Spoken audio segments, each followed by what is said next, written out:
L'excitation était palpable dans notre appartement ce matin-là. Les valises grandes ouvertes sur le lit débordaient de vêtements d'été, de crème solaire et de ces petites choses qu'on emporte toujours en vacances sans vraiment savoir si on en aura besoin. Alex, mon mari depuis à peine 2 semaines, courait partout dans l'appartement à la recherche de son chargeur de téléphone, pendant que je vérifiais pour la 10e fois si j'avais bien pris mes papiers. Ce voyage de noces, on en rêvait depuis des mois. On avait passé des soirées entières à regarder des photos de plages paradisiaques sur Internet, à imaginer nos pieds dans le sable chaud et nos soirées sous les étoiles. Alex adorait me décrire comment on regarderait le soleil se coucher sur l'océan, un cocktail à la main. Ces moments-là, je les chérissais déjà. Margaret, la mère d'Alex, est arrivée vers midi. Elle portait son habituel tailleur gris, ses cheveux parfaitement coiffés comme toujours. « Ne vous inquiétez pas pour la maison », nous a-t-elle dit avec ce sourire que je n'arrivais jamais vraiment à déchiffrer. « Profitez de votre voyage, je m'occupe de tout. » J'aurais dû être reconnaissante. Vraiment. Après tout, ce n'est pas tout le monde qui a une belle-mère prête à s'occuper de leur maison pendant leur voyage de noces. Mais il y avait toujours eu quelque chose chez Margaret qui me mettait mal à l'aise. Peut-être c'était la façon dont elle me regardait quand elle pensait que je ne la voyais pas, ou ces petites remarques qu'elle faisait, si subtiles qu'on pouvait à peine les qualifier de méchantes. Alex ne voyait rien de tout ça, bien sûr. Pour lui, sa mère était cette femme forte qu'il avait élevée seule après le départ de son père. Je comprenais sa loyauté, vraiment. Mais je ne pouvais pas ignorer cette boule qui se formait dans mon estomac chaque fois qu'elle était là. C'est pour ça que j'ai pris une décision, sans en parler à Alex. La veille de notre départ, j'ai installé quelques petites caméras dans la maison. Rien de très voyant, juste de quoi garder un œil sur les choses. Je me sentais un peu coupable, c'est vrai. Mais je me disais que c'était juste une précaution, comme verrouiller ses portes la nuit. Les caméras étaient si discrètes que même Alex ne les a pas remarquées. J'en ai mis une dans le salon, orientée vers l'entrée, une autre dans le couloir de l'étage, et la dernière, la dernière, je l'ai mise dans notre chambre. Pas directement face au lit, bien sûr, mais dans un angle qui permettait de voir la commode où je gardais mes bijoux.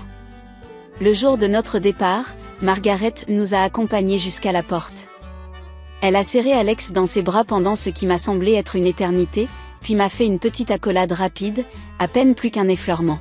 « Bon voyage, les amoureux », a-t-elle dit, agitant la main alors qu'on montait dans le taxi. Dans le taxi qui nous emmenait à l'aéroport, Alex était surexcité comme un enfant. Il parlait sans arrêt de tout ce qu'on allait faire, des endroits qu'on allait visiter, des plats qu'on allait goûter. Son enthousiasme était contagieux, et pendant un moment, j'ai presque oublié mes inquiétudes concernant Margaret. L'aéroport était bondé ce jour-là, rempli de familles partant en vacances et d'hommes d'affaires pressés. On s'est frayé un chemin jusqu'au comptoir d'enregistrement, nos valises traînant derrière nous. La file d'attente était longue, mais on était tellement excités qu'on s'en fichait. On bavardait, on riait, on faisait des plans. C'est là que j'ai reçu le premier message de Margaret. Tout va bien à la maison. Les plantes sont arrosées. Prenez soin de vous. Court, précis, presque froid. Typique de Margaret. Alex a jeté un coup d'œil par-dessus mon épaule et a souri. Et tu vois ? Maman s'occupe de tout. Dans la zone d'embarquement, j'ai sorti mon téléphone pour vérifier les caméras. Tout semblait normal. Margaret était dans le salon, en train de lire un magazine. Je me suis sentie un peu idiote d'avoir été si paranoïaque. Peut-être que j'exagérais. Peut-être que toute cette méfiance envers ma belle-mère n'était que le fruit de mon imagination. Quand on a finalement embarqué dans l'avion, Alex m'a pris la main. Il a porté mes doigts à ses lèvres et les a embrassés doucement. Ça y est, mon amour. Notre aventure commence. Son sourire était si sincère, si plein d'amour, que j'ai senti mon cœur fondre. Comment pouvais-je laisser mes inquiétudes gâcher ce moment ? L'avion a décollé, et avec lui, toutes mes préoccupations semblaient s'envoler aussi. On a regardé Paris devenir de plus en plus petit sous nos pieds, jusqu'à ce que les immeubles ne soient plus que des points minuscules, puis plus rien du tout.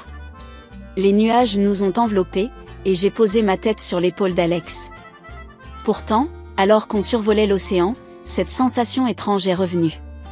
Un pressentiment, peut-être. Ou juste de la nervosité.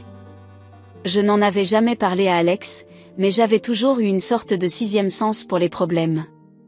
Et là, quelque chose me disait que tout n'allait pas bien se passer. J'ai essayé de me raisonner. Après tout, qu'est-ce qui pouvait mal tourner? Margaret était une femme responsable, même si elle n'était pas la belle-mère la plus chaleureuse du monde. Notre maison était entre de bonnes mains. Les caméras étaient en place. J'avais tout prévu. Alex s'est endormi à côté de moi, sa respiration régulière me berçant doucement. J'ai regardé son visage paisible et je me suis promis de ne plus penser à Margaret pendant notre voyage. Ces 2 semaines étaient à nous, rien qu'à nous. Je ne laisserai pas mes craintes infondées gâcher notre bonheur. Si seulement j'avais su à quel point mes intuitions étaient justes. Si seulement j'avais pu deviner ce qui se passait déjà dans notre maison, pendant que nous volions vers notre paradis tropical.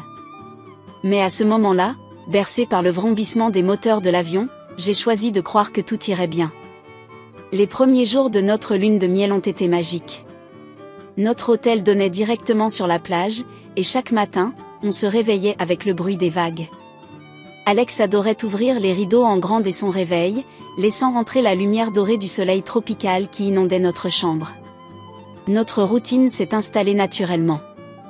Le matin, on prenait notre petit déjeuner sur la terrasse de l'hôtel, devant un buffet qui nous faisait envie rien qu'à le regarder. Alex se gavait de fruits exotiques pendant que je sirotais mon café, admirant la vue sur l'océan. Ces moments-là étaient si simples, si parfaits. Les journées passaient comme dans un rêve. On passait des heures à la plage, alternant entre les baignades dans l'eau turquoise et les siestes sous le parasol. Alex s'était mis en tête d'apprendre à faire du surf, ce qui nous a valu quelques fous rires mémorables. Le voir tomber encore et encore, pour se relever à chaque fois avec un grand sourire, ça me rappelait pourquoi je l'avais épousé. Le bracelet qu'il m'avait offert le jour de notre mariage ne quittait pas mon poignet. C'était un bijou simple mais élégant, avec de petites émeraudes qui rappelaient la couleur de mes yeux, comme il aimait le dire. Chaque fois que je le regardais, je repensais à ce moment où il me l'avait passé au poignet, juste après la cérémonie. Les marchés locaux étaient devenus notre terrain de jeu préféré. On se perdait dans les allées colorées, goûtant des fruits dont on ne connaissait même pas le nom, marchandant maladroitement avec les vendeurs dans un mélange d'anglais et de gestes. Alex achetait des souvenirs pour tout le monde, même pour Margaret. Là, elle va adorer ça, disait-il en montrant un châle aux couleurs vives. C'est peut-être à ce moment-là que j'ai commencé à penser plus souvent à elle. Au début, ce n'était que des pensées fugaces. Je me demandais si elle arrosait bien les plantes, si elle se sentait seule dans notre grande maison. Alex m'assurait que tout allait bien, qu'elle nous envoyait des messages régulièrement pour dire que tout était normal. Mais le soir du 3e jour, quelque chose a changé. On était en train de dîner dans un petit restaurant en bord de mer, les pieds dans le sable. Les bougies sur la table dansaient doucement dans la brise du soir, et la musique locale créait une ambiance parfaite. Tout était idyllique. Pourtant, je n'arrivais pas à me concentrer sur notre conversation. Cette sensation de malaise est arrivée comme ça, sans prévenir. Comme un nuage qui passe devant le soleil et jette soudain une ombre sur tout. J'ai essayé de vérifier les caméras sur mon téléphone, mais la connexion internet était mauvaise. L'écran ne montrait que des images floues et saccadées. Alex a remarqué mon inquiétude. « Qu'est-ce qui ne va pas ?» m'a-t-il demandé en posant sa main sur la mienne. J'ai hésité. Comment lui expliquer ce pressentiment sans avoir l'air paranoïaque? Comment lui dire que sa mère me faisait peur sans raison apparente? C'est rien, j'ai répondu avec un sourire forcé. Juste un peu de mal du pays, je suppose. Il n'était pas convaincu, je le voyais bien, mais il n'a pas insisté. C'était une autre chose que j'aimais chez lui, il savait quand ne pas pousser. Cette nuit-là, je n'ai pas bien dormi. Les rêves étranges se succédaient, plein d'images confuses où je voyais Margaret fouiller dans nos affaires, ouvrir tous les tiroirs, tous les placards. Je me réveillais en sursaut, le cœur battant, pour me rendormir et replonger dans ces cauchemars. Le lendemain matin, Alex a proposé qu'on fasse une excursion en bateau. L'idée était belle, une journée entière à naviguer d'île en île, à découvrir des criques secrètes et des plages désertes. En temps normal, j'aurais été enchantée. mais cette boule dans mon estomac ne voulait pas partir. On est quand même parti en excursion. Le bateau tanguait doucement sur les vagues, le capitaine nous racontait des histoires sur chaque île qu'on croisait. Alex prenait des photos, beaucoup de photos. De moi, du paysage, de nous deux. Il voulait tout immortaliser, garder une trace de chaque instant. Pendant qu'il s'extasiait devant un groupe de dauphins qui suivaient le bateau, j'ai encore essayé de me connecter aux caméras. Cette fois, j'ai réussi à avoir une image plus nette. Margaret était dans la cuisine, en train de préparer ce qui semblait être son déjeuner. Tout avait l'air normal. Alors pourquoi est-ce que je n'arrivais pas à me détendre ? Les jours suivants ont continué comme ça, oscillant entre des moments de pur bonheur et ces phases d'inquiétude que je n'arrivais pas à contrôler. Alex faisait de son mieux pour me distraire, pour me faire vivre la lune de miel parfaite dont on avait rêvé. Et la plupart du temps, ça marchait. On a visité des temples anciens, participé à des cours de cuisine locale, fait de la plongée dans des récifs coralliens. Chaque nouvelle expérience était une aventure, chaque moment passé ensemble renforçait notre lien. Mais cette sensation, ce pressentiment que quelque chose n'allait pas, ne me quittait jamais complètement. Le soir, quand Alex dormait, je regardais souvent les images des caméras. Margaret semblait suivre une routine simple, elle venait le matin, restait quelques heures, puis repartait. Parfois, elle revenait le soir. Rien d'anormal, rien qui justifie mes craintes. Et pourtant, si seulement j'avais su à ce moment-là que mon instinct ne me trompait pas. Si j'avais pu deviner ce qui se tramait vraiment dans notre maison pendant notre absence. Mais comment aurais-je pu imaginer que notre retour allait tout bouleverser, que notre bonheur allait être mis à si rude épreuve ? Le retour à la maison s'est fait dans une atmosphère étrange. On était à la fois triste de quitter notre paradis et impatient de retrouver notre chez nous. Dans l'avion, Alex feuilletait déjà les photos sur son téléphone, revivant chaque moment de ces 2 semaines magiques. Moi, je regardais par le hublot, cette boule au ventre toujours présente. Quand le taxi s'est arrêté devant notre maison, Margaret nous attendait déjà sur le perron. Elle portait une robe d'été bleue que je ne lui avais jamais vue, et son sourire semblait plus large que d'habitude. « Mais chérie », s'est-elle exclamée en descendant les marches pour nous accueillir. Elle a serré Alex dans ses bras, puis m'a fait une accolade qui sentait le parfum trop cher. « J'ai préparé le dîner », a-t-elle annoncé fièrement. Je me suis dit que vous auriez faim après le voyage. Alex était ravi, bien sûr. Il adorait la cuisine de sa mère. Moi, je ne pouvais pas m'empêcher de remarquer quelque chose de différent dans son comportement. Elle était trop joyeuse. Trop parfaite. Comme si elle jouait un rôle. On est entré dans la maison, nos valises traînant derrière nous. Tout semblait exactement comme on l'avait laissé. Les plantes étaient bien vertes, pas une poussière ne traînait sur les meubles. Margaret avait vraiment pris soin de tout. Alors pourquoi est-ce que je n'arrivais pas à me détendre ? Je vais ranger nos affaires, ai-je dit après le dîner. Alex est resté en bas avec sa mère, à lui raconter nos aventures. Je suis montée dans notre chambre, pressée de vérifier que tout était en ordre. La première chose que j'ai remarquée, c'est que l'odeur était différente. Pas désagréable, juste différente. Comme si quelqu'un avait passé beaucoup de temps ici. J'ai ouvert l'armoire, vérifié que tous mes vêtements étaient à leur place. Tout semblait normal.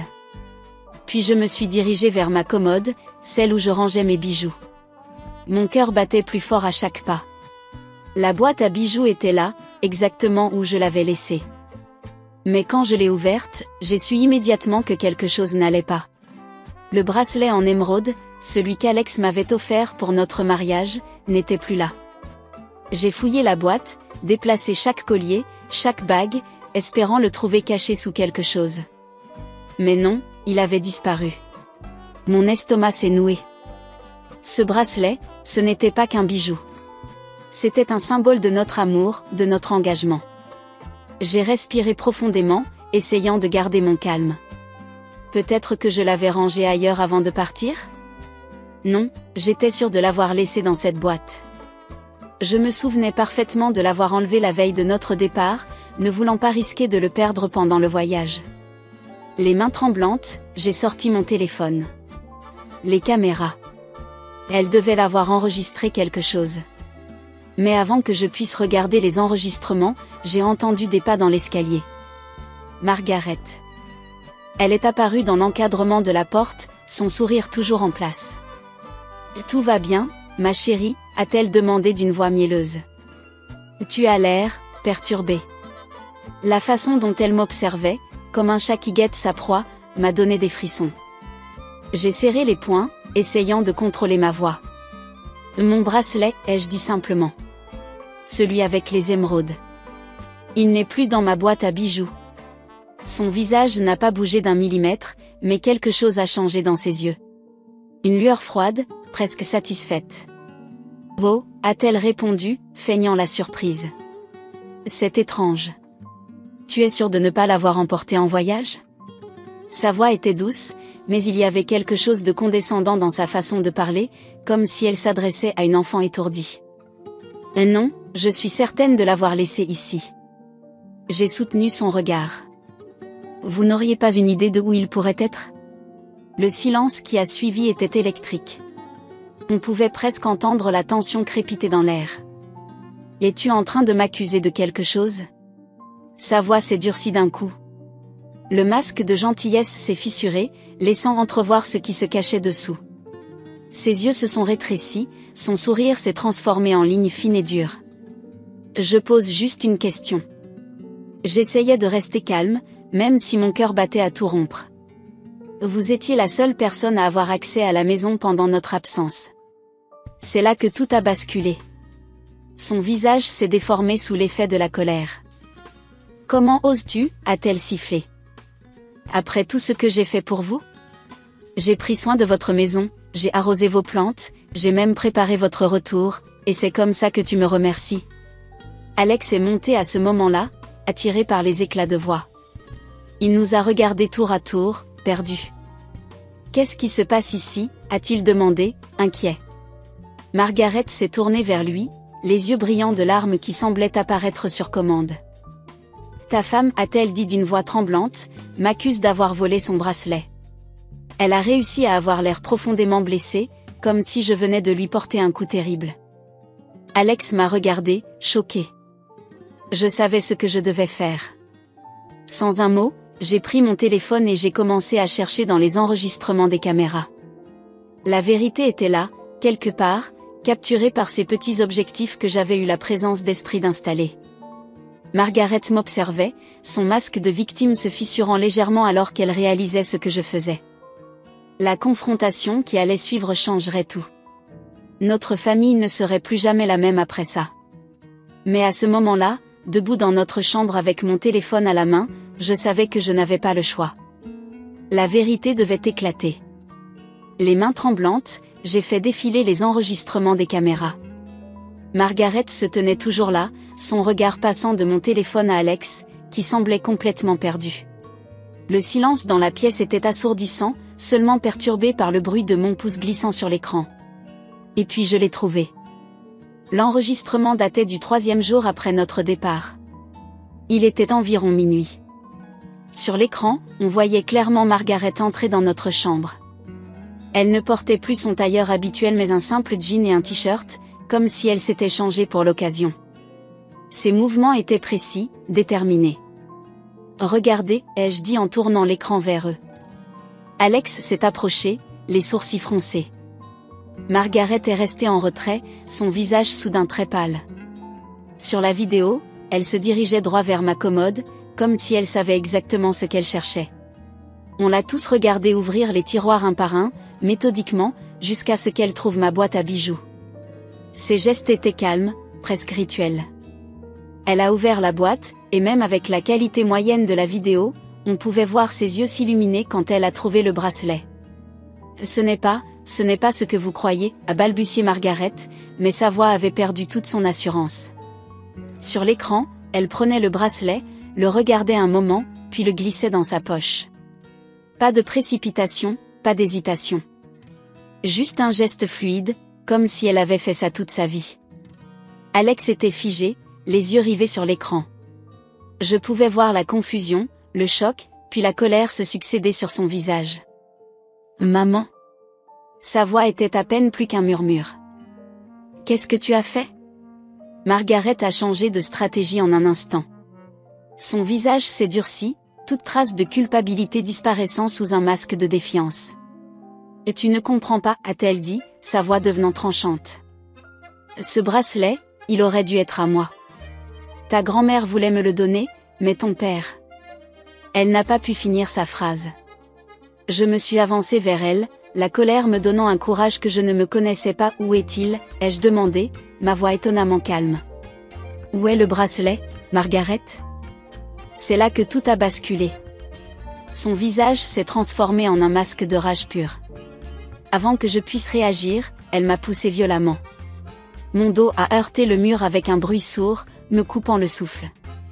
La douleur a explosé dans mon épaule, mais c'est la trahison qui faisait le plus mal. Alex a réagi instantanément, se précipitant entre sa mère et moi. « L'arrête » a-t-il crié, sa voix tremblante de colère et d'incrédulité. « Tu as perdu la tête ou quoi ?» Margaret s'est mise à rire, un rire froid et sans joie qui m'a glacé le sang. « Perdu la tête ? Peut-être bien. Peut-être que j'en ai assez de la voir porter les bijoux de notre famille, de la voir prendre ma place, de la voir te voler à moi. » Les mots sortaient d'elle comme un torrent, des années de ressentiment et de jalousie éclatant enfin au grand jour. Elle ne ressemblait plus du tout à la femme élégante et composée que je connaissais. Ses cheveux s'étaient défaits, ses yeux brillaient d'une lueur presque folle. « Me voler à toi ?» Alex semblait avoir du mal à respirer. « Maman, je me suis mariée. C'est normal. C'est la vie. Comment peux-tu, comment as-tu pu faire ça ?» J'ai vu quelque chose se briser en lui à ce moment-là. Cette image qu'il avait de sa mère, cette femme forte et aimante qu'il avait élevée seule, s'effondrait devant ses yeux. C'était comme regarder un miroir se fissurer, les morceaux tombant un à un. « Le bracelet » a insisté Alex, sa voix plus ferme maintenant. « Où est-il » Margaret a croisé les bras, un sourire mauvais aux lèvres. « Dans mon coffre à la banque. Là où il aurait toujours dû être. C'est un héritage de famille, il devrait rester dans la famille. »« Elle est ma famille maintenant » a explosé Alex. Je ne l'avais jamais vu aussi en colère. Ses poings étaient serrés, ses épaules tendues. « Elle est ma femme, maman. Ma femme. Et tu es entré chez nous, tu as fouillé dans nos affaires, tu as volé son bracelet de mariage. » Margaret a vacillé légèrement, comme si les mots d'Alex l'avaient physiquement frappée. Pendant une fraction de seconde, j'ai cru voir un éclair de regret dans ses yeux. Mais il a disparu aussi vite qu'il était apparu, remplacé par cette froideur que je connaissais si bien. « Tu ne comprends pas » a-t-elle répété, mais sa voix avait perdu de sa force. « Tu ne peux pas comprendre. Quand ton père est parti, il a tout pris. Tout. Les bijoux de famille, l'argent, tout. Ce bracelet, c'était la seule chose qui aurait dû me revenir. Alors tu t'es vengé sur elle ?» La voix d'Alex tremblait. « Tu as attendu qu'on soit parti en voyage de noces pour voler sa bague de mariage ? C'est ça, ta façon de gérer les choses ?» Le silence qui a suivi était assourdissant. On pouvait presque entendre les derniers vestiges de notre famille se désintégrer.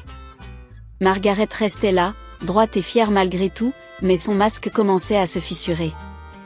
Des larmes coulaient sur ses joues, mais je n'aurais su dire si c'était des larmes de regret ou de rage. « Je veux que tu partes » a dit Alex, sa voix à peine plus forte qu'un murmure. « Maintenant. Et demain, tu iras chercher le bracelet à la banque et tu le rapporteras. Si tu ne le fais pas... » Il n'a pas fini sa phrase. Il n'en avait pas besoin. Les jours qui ont suivi ont été comme un long cauchemar éveillé. La nouvelle s'est répandue dans la famille comme une traînée de poudre. Les coups de téléphone n'arrêtaient pas, chacun voulant sa version de l'histoire, chacun prenant parti. La tante Claire, la sœur de Margaret, nous appelait tous les jours. Au début, elle essayait de défendre sa sœur. « Vous ne comprenez pas » répétait-elle, Margaret a tellement souffert après le départ de Robert. Ce bracelet, c'était comme un symbole pour elle. Mais même elle a fini par admettre que rien ne justifiait un tel comportement. Alex était dévasté. Je le retrouvais souvent assis dans le noir, regardant de vieilles photos de famille sur son téléphone. Des images de lui enfant avec sa mère, des moments heureux qui semblaient maintenant appartenir à une autre vie. Il ne pleurait pas, non, mais son regard était vide, comme si quelque chose s'était éteint en lui. Les repas de famille du dimanche, une tradition que Margaret avait toujours farouchement maintenue, se sont arrêtés brutalement. La grande table de la salle à manger de Margaret, qui accueillait habituellement toute la famille élargie, est restée vide. Personne ne savait comment gérer cette situation, comment faire semblant que tout allait bien. L'oncle Paul, le frère d'Alex, a essayé de jouer les médiateurs. Il est venu nous voir un soir, l'air embarrassé, tripotant nerveusement les clés de sa voiture. Elle regrette, nous a-t-il dit. Elle ne sait pas comment faire marche arrière. Alex l'a écouté en silence, puis lui a demandé de partir. Comment pouvait-on parler de regret alors que le bracelet était toujours dans ce coffre à la banque? Les cousins ont commencé à prendre parti. Sarah et Thomas, qui avaient toujours été proches de Margaret, ont arrêté de nous parler. Ils postaient des photos de leur visite chez elle sur les réseaux sociaux, comme pour nous narguer. À l'inverse, Julie et Marc se sont rangés de notre côté, choqués par le comportement de leur tante. La pire partie, c'était de voir comment cette histoire affectait nos amis communs. Les gens qui nous connaissaient depuis des années ne savaient plus comment se comporter. Lors d'une fête d'anniversaire chez des amis, l'ambiance est devenue glaciale quand quelqu'un a mentionné par inadvertance le nom de Margaret. Tout le monde s'est tu, les regards se sont détournés, et la soirée n'a jamais retrouvé son entrain. Margaret, elle, s'était retranchée dans sa maison comme dans une forteresse. Elle refusait de répondre à nos appels, nos messages.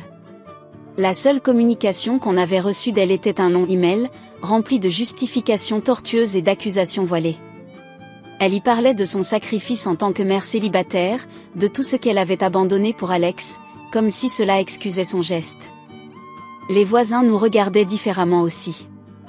Madame Martin, qui habitait en face de chez nous depuis des années, ne manquait jamais une occasion de nous rappeler à quel point Margaret avait toujours été gentille avec elle. Elle m'a aidée quand mon mari est mort, répétait-elle, comme si cela effaçait tout le reste. Un soir, alors qu'on rentrait des courses, on a trouvé une enveloppe dans notre boîte aux lettres. À l'intérieur, il y avait des photos. Des vieilles photos de Margaret portant ce même bracelet, il y a des années de ça. Sur certaines, elle souriait à l'objectif, jeune et radieuse. Sur d'autres, elle posait fièrement avec le petit Alex. C'était sa façon à elle de nous dire que ce bijou lui appartenait, qu'il faisait partie de son histoire. Alex a déchiré les photos en petits morceaux. Ses mains tremblaient tellement qu'il a mis du temps à finir. Je l'ai regardé faire sans rien dire, comprenant que c'était sa façon à lui de faire son deuil. Le deuil de cette image parfaite qu'il avait de sa mère, le deuil de cette famille unie qu'on avait cru avoir. Les semaines passaient, et le bracelet ne réapparaissait toujours pas. À chaque fois que quelqu'un sonnait à la porte, on espérait que ce serait Margaret, venue s'excuser et nous rendre le bijou. Mais elle ne venait pas. Elle restait murée dans son silence, protégée par cette carapace de fierté et de rancœur qu'elle s'était construite. Les fêtes de fin d'année approchaient, et pour la première fois de sa vie, Alex ne savait pas où il allait les passer. L'idée de ne pas être avec sa mère pour Noël le rongeait, même s'il ne voulait pas l'admettre. Je le voyais regarder son téléphone le soir, hésitant à appeler, puis le reposer sans rien faire. Cette fracture dans notre famille semblait impossible à réparer. Chaque jour qui passait creusait un peu plus le fossé entre nous. Les non-dits s'accumulaient, les rancœurs grandissaient. Comment en étions-nous arrivés là? Comment un simple bracelet avait-il pu détruire des années d'amour et de confiance? Un mardi matin, Alex a pris une décision qui allait tout changer. On va voir une thérapeute, m'a-t-il annoncé pendant le petit déjeuner. Il avait les yeux cernés, comme toujours ces derniers temps, mais il y avait dans sa voix une détermination nouvelle. Je n'ai pas protesté. On avait besoin d'aide, c'était évident. La thérapeute s'appelait Marie. Son cabinet était chaleureux, avec des murs couleur crème et des fauteuils confortables. Dès notre première séance, elle a su créer une atmosphère où on se sentait en sécurité pour parler. Racontez-moi, a-t-elle dit simplement, et les mots sont sortis comme un torrent. On y allait 2 fois par semaine. Petit à petit, on a commencé à comprendre. Ce n'était pas vraiment le bracelet le problème. C'était tout ce qu'il représentait. Pour Margaret, c'était le symbole de tout ce qu'elle avait perdu. Pour Alex, c'était maintenant le symbole de la trahison de sa mère. Et pour moi, c'était devenu le symbole de cette fracture dans notre famille. Marie nous a aidés à voir les choses différemment. La douleur de Margaret est réelle, nous expliquait-elle, même si ses actions sont inexcusables. Elle nous a appris à séparer les émotions de la personne de ses actes. C'était difficile, mais nécessaire. Alex a commencé à parler de son enfance pendant ces séances. De comment sa mère était devenue surprotectrice après le départ de son père. De comment elle avait toujours eu du mal à le laisser grandir, à accepter qu'il puisse aimer quelqu'un d'autre qu'elle. Les souvenirs remontaient, certains douloureux, d'autres plus doux. Je me souviens, disait-il parfois, des dimanches où elle me faisait des crêpes. Elle mettait de la musique dans la cuisine et on dansait ensemble pendant que la pâte reposait. Ces moments-là, quand il parlait de sa mère avec tendresse, je voyais à quel point tout ça lui manquait. Pendant ce temps, Margaret restait isolée. La tante Claire nous disait qu'elle ne sortait presque plus, qu'elle passait ses journées à regarder de vieilles photos. Elle refusait toujours de nous rendre le bracelet, comme si ce petit bout de métal et de pierre précieuse était devenu son dernier lien avec le passé. Un jour, pendant une séance particulièrement intense, Marie nous a posé une question qui nous a fait réfléchir. Qu'est-ce qui est le plus important pour vous? Récupérer le bracelet ou reconstruire votre famille? On est resté silencieux un long moment. La réponse n'était pas aussi simple qu'elle en avait l'air. Les amis ont été d'un grand soutien pendant cette période. Sarah et Marc, nos meilleurs amis, venaient souvent dîner. Ils nous forçaient à sortir, à penser à autre chose. Vous ne pouvez pas laisser cette histoire vous consumer, nous disait Sarah. Elle avait raison, bien sûr. On a commencé à réapprendre à vivre normalement. Alex est retourné au travail, même si ses collègues remarquaient qu'il n'était plus tout à fait le même. Je me suis remise à faire du sport, à voir des amis. La vie continuait, même si elle avait un goût différent maintenant. Marie nous encourageait à nous concentrer sur notre couple, sur notre avenir. Vous ne pouvez pas contrôler les actions de Margaret, nous rappelait-elle, mais vous pouvez contrôler votre réaction face à elle. C'était plus facile à dire qu'à faire, mais on essayait. Les séances de thérapie nous ont aussi aidés à comprendre que la guérison prendrait du temps. Il n'y aurait pas de solution miracle, pas de moment magique où tout redeviendrait comme avant. Il fallait accepter que certaines choses avaient changé pour toujours. Un soir, après une séance particulièrement émouvante, Alex m'a pris dans ses bras. « Je suis désolé, a-t-il murmuré. Désolé que ma mère ait fait ça, désolé que notre mariage ait commencé comme ça. » Je l'ai serré fort contre moi, sentant ses larmes mouiller mon épaule. C'était la première fois qu'il pleurait depuis le début de cette histoire. Pendant ce temps, la vie de Margaret semblait s'être arrêtée. Elle ne participait plus aux réunions de famille, n'allait plus à son club de lecture, ne voyait plus ses amis. Le bracelet était devenu sa prison, aussi sûrement que sa rançéure était devenue la nôtre. Marie nous a appris à voir cette situation comme une opportunité de croissance. Parfois, disait-elle, les plus grandes crises nous permettent de construire quelque chose de plus fort. On voulait la croire, même si certains jours c'était plus difficile que d'autres. Le temps passait, et petit à petit, on a commencé à retrouver un semblant de normalité. Alex et moi, on s'est concentré sur nous, sur notre couple. On a décidé de repeindre le salon, un projet qu'on repoussait depuis des mois. Le choix de la couleur nous a pris un week-end entier, mais ça nous a fait du bien de penser à autre chose. On a commencé à créer nos propres traditions. Les dimanches, au lieu des repas de famille chez Margaret, on invitait des amis pour un brunch. La maison s'emplissait de rires, d'odeurs de café et de croissants chauds. C'était différent, mais c'était bien. On apprenait à vivre autrement. Alex s'est mis à la photographie. Il passait des heures à capturer des moments du quotidien, un rayon de soleil sur le mur, une tasse de café fumante, mes mains en train de lire un livre. « Je veux me souvenir des petites choses », disait-il. Je savais que c'était sa façon de se reconstruire, de créer de nouveaux souvenirs pour remplacer ceux qui faisaient trop mal. Un jour, en rangeant un placard, j'ai trouvé une vieille boîte remplie de photos de notre mariage. Il y en avait une où Margaret souriait en nous regardant échanger nos vœux. Son visage rayonnait de bonheur, ou du moins c'est ce qu'on croyait à l'époque. Alex l'a regardée longtemps avant de la ranger sans rien dire. On s'est mis à planifier un nouveau voyage.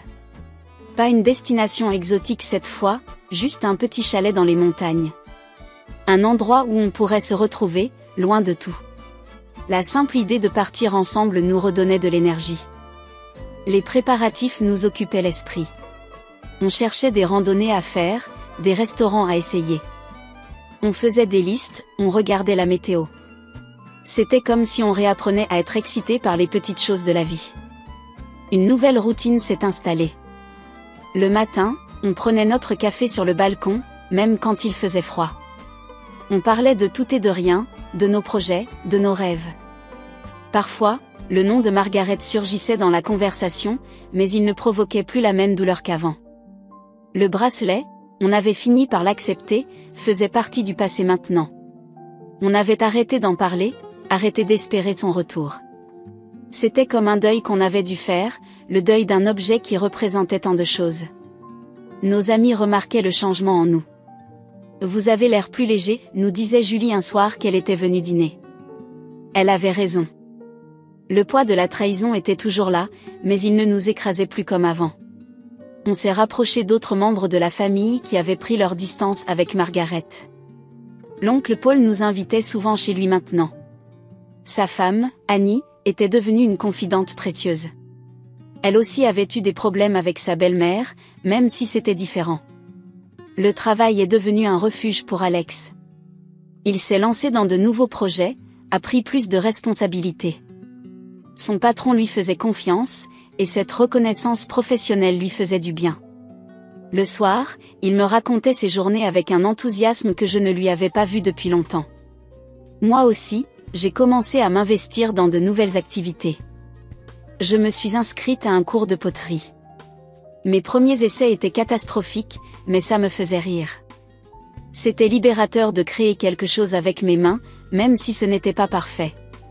Le plus dur, c'était les fêtes, les anniversaires, tous ces moments où la famille devrait être réunie. La première fois qu'on a fêté l'anniversaire d'Alex sans sa mère, c'était étrange.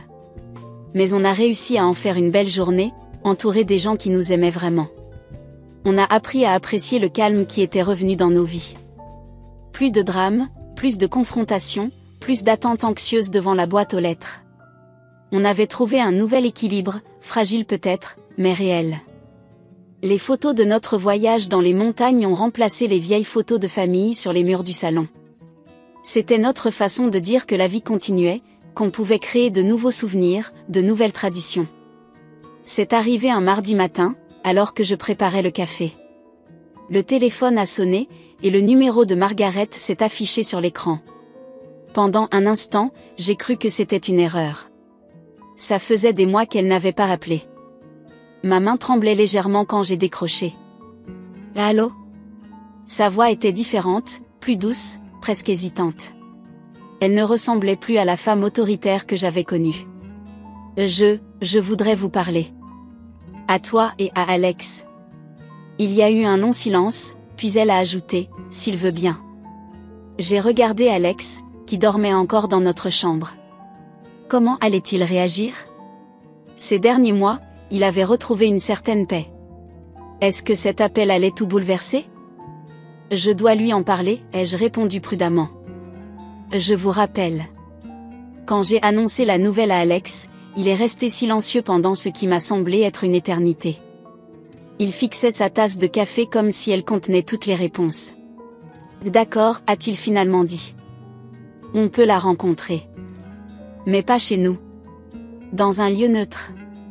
On a choisi un petit café en centre-ville, un endroit calme où on ne risquait pas de croiser des connaissances. Le jour de la rencontre, il pleuvait légèrement. Une pluie fine qui rendait tout gris, comme si le temps lui-même reflétait notre état d'esprit. Margaret est arrivée en avance, ce qui ne lui ressemblait pas. Elle portait un chemisier bleu pâle et semblait avoir vieilli de 10 ans. Ses cheveux, qu'elle teignait toujours soigneusement, laissaient apparaître des racines grises. Quand elle nous a vus entrer, elle s'est levée maladroitement, ne sachant pas comment nous accueillir. Le silence qui a suivi était épais, presque palpable. La serveuse est venue prendre nos commandes, nous offrant une distraction bienvenue. Margaret tournait sa cuillère dans son café sans le boire, cherchant visiblement ses mots. Je suis désolée, a-t-elle finalement dit, sa voix à peine plus forte qu'un murmure. Je sais que ces mots ne suffisent pas, qu'ils ne peuvent pas effacer ce que j'ai fait. Mais je le suis vraiment. Désolée. Alex regardait par la fenêtre, les mâchoires serrées. Je pouvais voir qu'il luttait pour garder son calme. Margaret a sorti quelque chose de son sac. Une petite boîte en velours que je reconnaissais bien. Mon cœur s'est arrêté un instant. Je l'ai gardé tout ce temps dans mon coffre, a-t-elle continué, poussant doucement la boîte vers moi. Je me disais que c'était mon droit, que ce bracelet aurait dû être à moi. Mais j'avais tort. La jalousie, la colère, elles m'ont aveuglée. Ses mains tremblaient légèrement quand elle a ouvert la boîte. Le bracelet était là, exactement comme dans mes souvenirs. Les émeraudes brillaient doucement sous la lumière tamisée du café. J'ai vu un thérapeute, moi aussi, a-t-elle avoué. Il m'a aidé à comprendre pourquoi j'avais fait ça. Ce n'était pas vraiment le bracelet, vous savez. C'était tout. La peur de perdre mon fils, la jalousie de voir votre bonheur, les souvenirs de tout ce que j'avais perdu. Alex a enfin tourné la tête vers elle. Ses yeux brillaient de larmes contenues. Tu ne m'as pas perdu, maman. C'est toi qui es partie. Qui a choisi de tout détruire. Margaret a baissé les yeux. Je sais. Je me suis perdue moi-même en cours de route. Après le départ de ton père, j'ai construit toute ma vie autour de toi. Et quand tu t'es mariée? Elle a pris une profonde respiration. J'ai cru que je n'avais plus rien. Le silence est retombé, mais il était différent cette fois. Moins lourd, peut-être. J'ai pris le bracelet dans mes mains, sentant son poids familier. Je ne peux pas promettre que tout redeviendra comme avant, a dit Alex doucement. Mais on peut peut-être essayer. Petit à petit. Margaret a hoché la tête, des larmes coulant librement sur ses joues maintenant. C'est tout ce que je demande. Une chance de réparer ce que j'ai brisé. En sortant du café, la pluie s'était arrêtée. Un timide rayon de soleil perçait à travers les nuages. Le bracelet était à nouveau à mon poignet, mais il semblait différent maintenant. Ce n'était plus seulement un symbole de notre mariage, mais aussi de pardon, de guérison. On a fait quelques pas ensemble sur le trottoir mouillé, un peu maladroitement, ne sachant pas trop comment se dire au revoir. Puis Margaret s'est tournée vers nous. Je fais toujours des crêpes le dimanche, a-t-elle dit doucement. Si vous voulez. Alex a pris ma main, la serrant légèrement. On verra, a-t-il répondu. Ce n'était pas un oui, pas encore. Mais ce n'était plus un non. C'était un début. Un nouveau chapitre qui s'ouvrait, avec ses propres défis et ses propres espoirs.